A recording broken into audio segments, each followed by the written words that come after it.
Ang nakaraan. Dahil sa pagkuha ni K-Ram sa katawan ng ating bida, walang kahirap-hirap niyang tinalo ang mga Nephilim. Balak rin sana nitong tapusin si Marian, kaya lang agad na lumabas ang Water Goddess, pinigilan nito si Marian ganun na rin si K-Ram. Dahil doon, nakalabas si K-Ram sa katawan ng ating bida.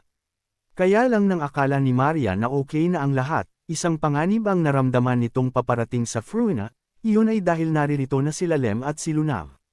Pagpapatuloy, agad nakita nitong elemental dragon si Lunav, sabi nito, isang tao na naman ang pumunta sa lugar na ito, pangalawa na ito, sabi ni Marian. Dahil doon, agad naglabas ito ng kanyang elemental weapon, na may anyo ng tubig. Sabi nito hindi ko na uulitin pa ito ng 2 beses, kaya makinig ka. Umalis ka sa lugar na ito, ikaw na may kasamang hindi magandang enerhiya, sabi nitong si elemental dragon, iyon ay dahil ramdam rin niya si Lem sa katauhan nitong si Lunav. Agad na sumagot itong si Lunav, grabe ka naman, hindi ba parang ang sama mo naman? Ngayon pa nga lang tayo nagkita paaalisin mo na ako, aalis ka agad ako sa oras na makita ko na ang taong hinahanap ko, sabi nito. Dito ay bahagyang natigilan itong isang ito, ano? May tao kang hinahanap sa lugar na ito. Ang tinutukoy mo ba ay ang taong nasa isip ko ngayon? Pagtatakang tanong nitong nilalang na ito kay Lunav. Agad na ibinaba ni Lunav ang takip sa kanyang ulo, at nagsabi, siya ba ay may kakaibang amoy na sa kanya lang? Seryoso, at medyo mahinang tanong kay Marian. Dito ay biglang nagtaka itong si Marian sa kanyang narinig at nakita, anong? Sabi nito, na para bang may kakaiba kay Lunav ngayon. Ayun na nga, parang naging isang baliw na babae itong si Lunav, sabi nito, ang amoy ba niya ay parang isang higanteng na ipong dugo? Sa isang ilalim at madilim na lugar, tanong nito na may halong ngiti at pagnanasa sa kanyang mukha.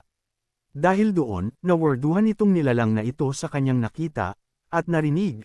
Anong nangyari sa kanya, may saltik bata? Tanong sa sarili, na nawala na ang pagnanasang patayin nito si Lunav. Bigla pang nagsalita si Lunav, sabi nito, tama, ang amoy niyang iyon, talagang nakakaakit ng sobra, sabi nito na parang nabaliw na talaga ito ng tuluyan kay Sean, sabi naman ni Marian, patay na, ang taong ito ay delikado, sabi nito. Sabi naman ng elemental ancient dragon na ito, huli ka na bata, wala na ang taong hinahanap mo rito? Sagot nitong si Marian, para tapusin na ang kabaliwan ni Lunav. Ayun nga ang nangyari, bumalik sa katinoan ng isang ito, nahimasmasan, at nagtaka sa kanyang narinig, hindi makapaniwala na huli na naman siya, at hindi na naman niya nakita ang ating bida.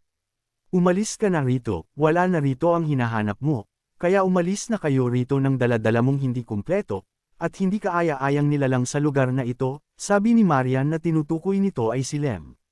Agad nagpakita si Lem sa balikat ni Lunav, sabi nito, makinig ka alang sa kanya, sabi ni Lunav, kilala mo ang isang iyan. Tanong nito kay Lem. Sabi naman ni Lem, oo.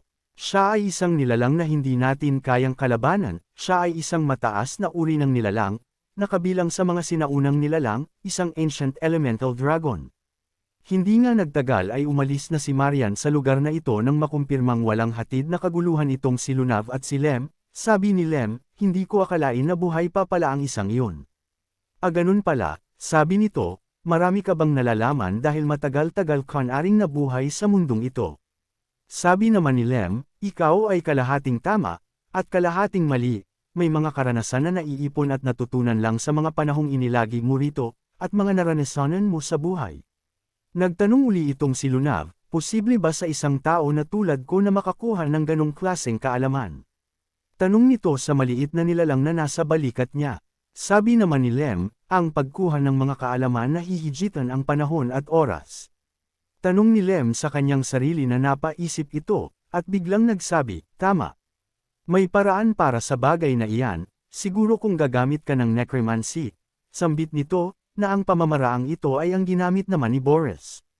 Dahil doon, agad napaisip at nagtaka itong si Lunav, kaya napalingon ito kay Lem, sabi niya, ano?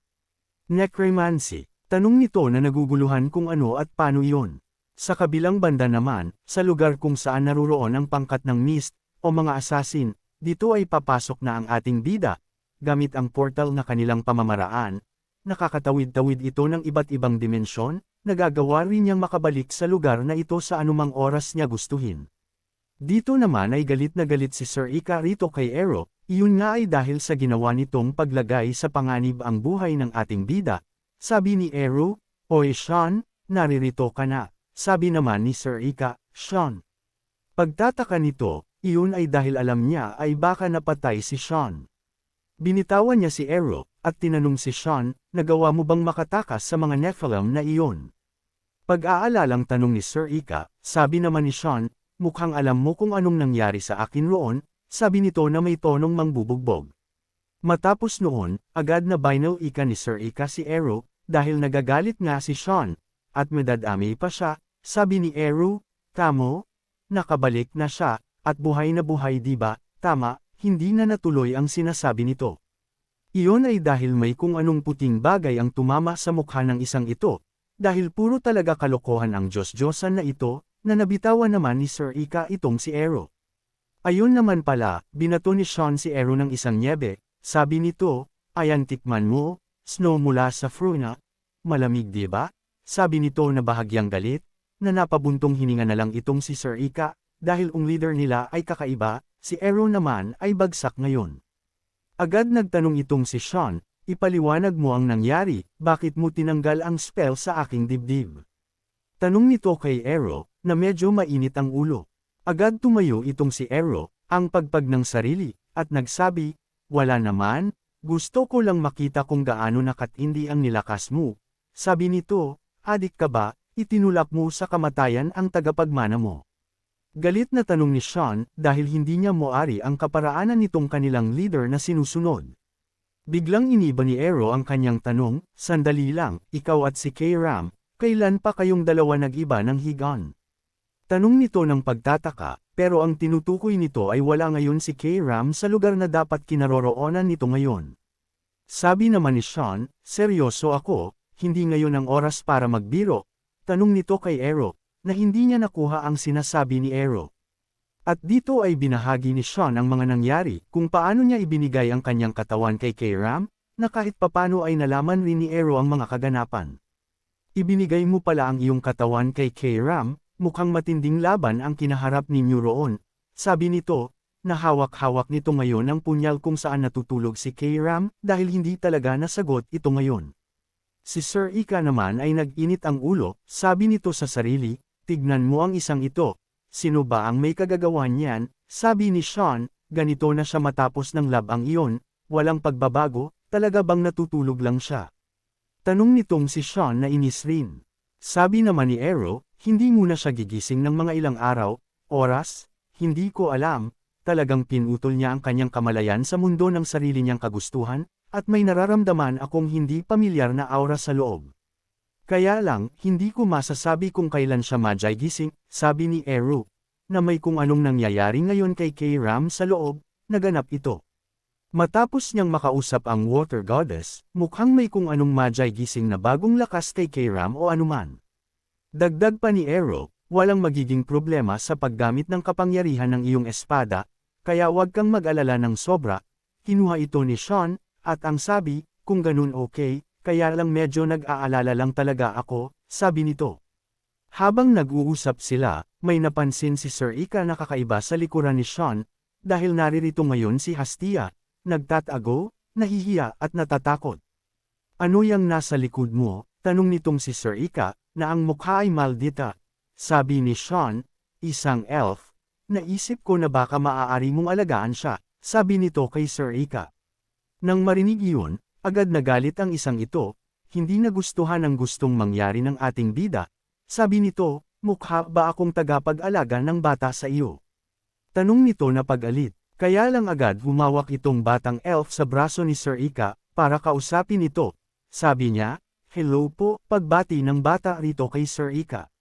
Sabi pa nitong si Hastia, "Ako po ay ang ika-12 propeta ng White Elves, ako po si Hastia." Sabi ng batang elf na ito, na napakagandang ngiti ang ipinakita kay Sir Ika. Kaya lang talagang ugaling matandang dalaga na ang isang ito, galit na naman, sabi nito, "Ano ngayon? Hindi mo ba nakikita na ang mga matatanda ay nag-uusap ngayon?" Pag-alit na sabi nito, na para bang kakainin nito si Hastia. "Patawad po," sabi naman ni Hastia.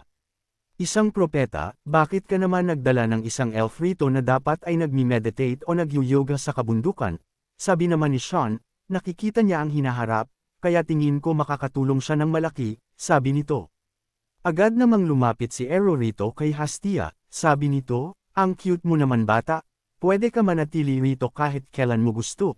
Sabi nito, na si Sir Ika naman ay nagmala-dragon na naman sa galit nito.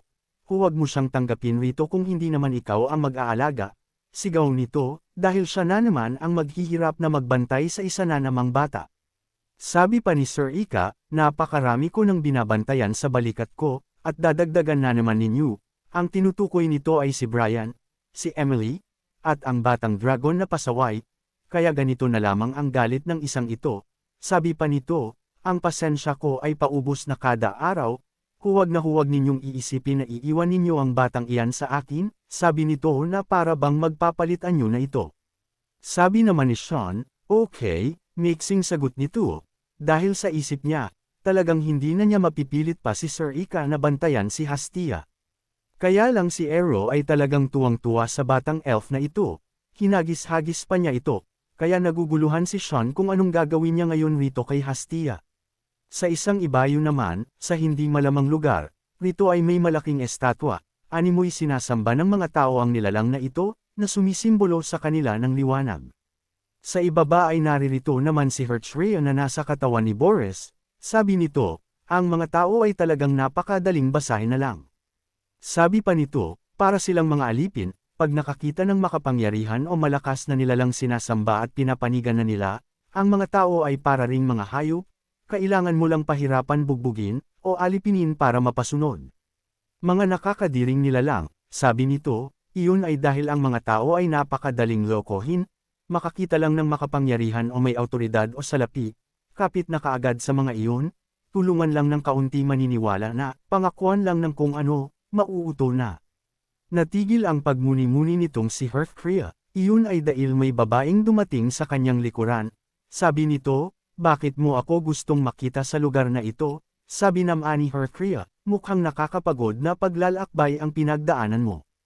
Ang babaeng ito pala ay ang prinsesa, sabi nito, maaaring ako ay pamalit na pinuno lamang, pero ako ay prinsesa pero ng nausyong ito, pagbabayaran mo ito kung hindi mahalagang bagay ang dahilan kung bakit mo ako pinapunta rito. Sabi naman ni Boris, naririto ako para magpakita ng paggalang sa mga patay. Sabi naman ng prinsesa, bakit may namatay ba? Tanong ng prinsesa kay Hertrea. Sumagot ito, na ang sabi, si Sean Vert, pinatay niya ang Saintess, ang tinutukoy nito ay walang iba kundi si Iris, na ang totoong pumatay naman ay ang isang ito. Ano, ang Saintess ay dapat naruroon sa Fruina para sa Ruins Expedition, kaya paanong nangyari yun? Pagtataka ng isang ito sa mga nangyayari. Dahan daw ang naglakad itong si Hertrea, sabi nito, ito ay panimula pa lamang. Ang talim ng espada ni Sean Vert ay nakatutok ngayon sa imperyo, sa tingin mo saan nakatuon ang galit ng isang iyon, na maaari niyang kainin ang lahat? Tanong nito, dagdag pa nitong si Hertrea, ang kanyang espada ay nakatuon ngayon sa lugar kung saan naroroon ang matinding kapangyarihan, at iyon ay ang imperyo, ang ibig sabihin ang next target niya ay ikaw, sabi nito sa prinsesa. Ano ang dapat ko ngayong gawin?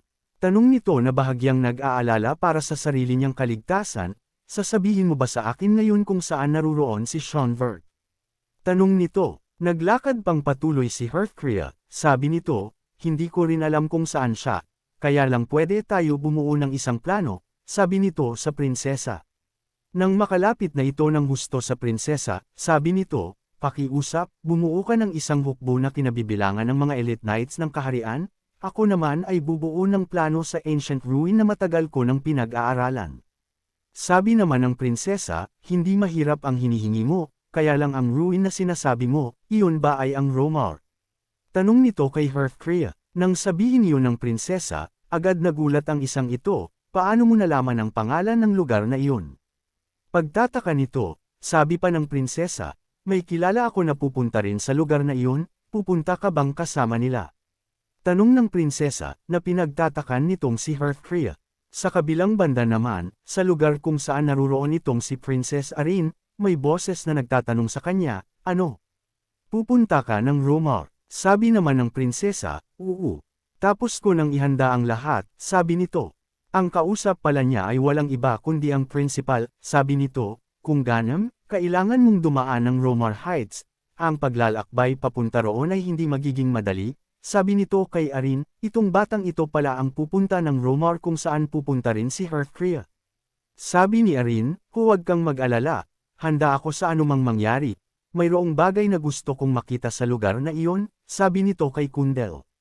Maya-maya naman ay agad na gumalaw ang aklat na ito, sabi ng principal, hindi ko alam kung anong mayroon sa lugar na iyon na may kinalaman kay Sean na dati mong fiancé.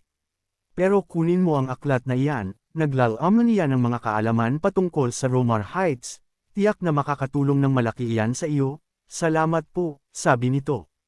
Sabi pa ng principal, kaya lang hindi talaga maganda ang pakiramdam ko sa bagay na gagawin mo, sabi naman ni Princess Arin, magiging okay po ako, hindi na ako batak tulad ng dati, alam po ninyo iyon, sabi nito, na kumpiyansa si Aaron na kaya na niya mag-isa, na nangangahulugan na mas lumakas na ito kaysa noong una natin itong nakitang lumaban. Hindi makakapayag ang matandang ito na umalis mag-isa si Arin, at ayaw niyang mapahamak ito, kaya sabi niya, tama. May kilala ako na pwedeng sumama sa iyo papunta sa lugar na iyon, sabi nito. Dito ay nagbukas ang pinto ng silid na ito, na hindi malaman kung sino ang pumasok, at kung ito na ba ang makakasama ng prinsesa. Dito ay makikita si Lex Imus na abala sa kanyang ginagawa na pag-aayos ng mga aklat. Sabi nito, kamahalan naririto na po kayo, sabi nito, na bahagyang may pagkagulat sa kanyang nakita. Naihanda ko na rin po ang mga aklat na kailangang dalhin, sabi nito, sabi ng boses na pumasok, aba. Kasama rin pala si Lex Imus, na agad na ikinagulat nito ng husto. Ayun naman pala, ang tinutukoy ng principal na sasama kay Arin ay walang iba kundi si Teacher Sir Ika. Sabi nito, kung kasama si Lex Imus, mukhang hindi magiging boring ang paglalakbay natin, kasama ako ngayon ang mga dati kong mag-aaral, excited na ako, sabi nito.